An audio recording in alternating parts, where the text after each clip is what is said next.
வணக்கம், welcome to my channel. இன்றைக்கி நம்ம பார்க்க போகிறது பெரும்பயிரில் ஒரு வடை தான் பார்க்க போகிறோம்.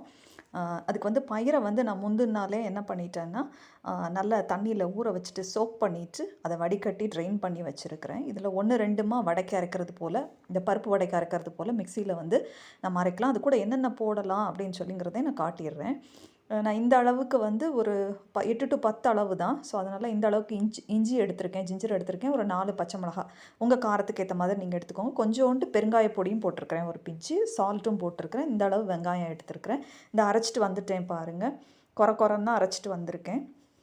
இது எப்படி இருக்குமோ அப்படிங்கிறதுனால ஒரு 2 டேபிள் ஸ்பூன் வந்து நான் பொட்டுக்கடலை பொடியும் நான் ஆட் பண்ணியிருக்கேன் பாருங்கள். நீங்கள் வேணால் ரைஸ் பவுடர் கூட, அரிசி பொடி கூட சேர்த்துக்கலாம். ஏன்னா ஃபஸ்ட் டைம் பண்ணுறதுனால அந்த கிறிஸ்பியாக இருக்குமா என்னென்னு தெரியலங்கிறதுனால நான் வந்து இது ஆட் பண்ணியிருக்கேன். என்கிட்ட பொட்டுக்கடலை பொடி இருந்தது. இப்போ வந்து நான் எண்ணெயை சூடு பண்ணிவிட்டு நம்ம வடை செய்கிறது போலவே நம்ம தட்டி போட்டுடலாம். மீடியம் ஃப்ளேம்லேயே வச்சுக்கோங்க, ரொம்ப ஹை ஃப்ளேமில் வைக்காதீங்க, கருகிரும், அப்புறம் உள்ளே வந்து வேகாது. ஸோ அதனால் மீடியம் ஃப்ளேம்லேயே வச்சுட்டு, அல்லது சிம்லேயே வச்சுக்கோங்க. நல்லா சூடாகிடுச்சுன்னா சிம்மில் வச்சுட்டு அந்த 2 பக்கமும் நல்லா வேகிற அளவுக்கு நீங்கள் வேக விட்டுருங்க. இதுக்கப்புறம் அந்த வடை செய்ய தெரியாதவங்களுக்காக காட்டுறேன் நான் எப்படி செய்யணும்னு. இப்படி உருண்டையாக உருட்டிட்டு இப்படி தட்டிட்டு அப்புறம் சைடில் உள்ளதெல்லாம் அப்படியே ரவுண்டாக ஷேப் பண்ணி விட்டுருங்க. அவ்வளோதான், வேறு ஒன்றும் இல்லை. இது ஒரு பெரிய கஷ்டமான விஷயம் கிடையாது. ஸோ இந்த மாதிரி தான் வடை தட்டணும். இந்த மாதிரி தட்டிடுங்க, நான் காட்டுற மாதிரி. ஸோ இப்போ நம்ம போட்டு எடுத்துடலாம். இப்போ திருப்பிடலாம்.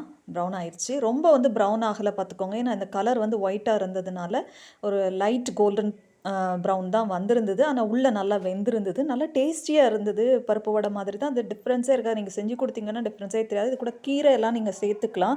கருவேப்பிலை, மின்ட் லீவ்ஸு, அல்லது ஏதாவது அதாவது கொரியாண்டர் லீவ்ஸ் இதெல்லாம் சேர்த்துக்கலாம். உங்கள்கிட்ட என்ன, அதாவது ஸ்ப்ரிங் ஆனியன் இருந்தால் கூட நீங்கள் சேர்த்துக்கலாம், நல்லாயிருக்கும்.